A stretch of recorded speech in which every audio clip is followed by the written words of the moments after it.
चिट्ठी विच की गल लिखां। वाह चिट्ठी बहु दूर घलनी है, चिट्ठी विच की गल लिखां। मैं लिखां दरद जमाने दे या अपना एक एक पल लिखां। वाह लिखां सोहनी विच ना डुब गई या सस्सी ते ओ थल लिखां।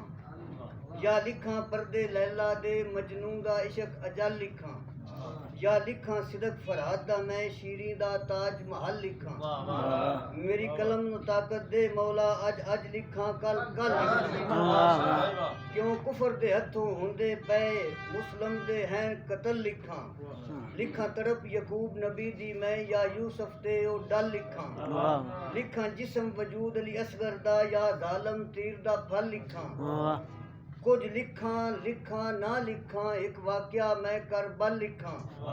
तेरे अगे अरशद मुखलस मैं प्या रो जारियां करदा हां। मेरे मालका कर मंजूर लवी मैं चिट्ठी तेरे वल लिखां।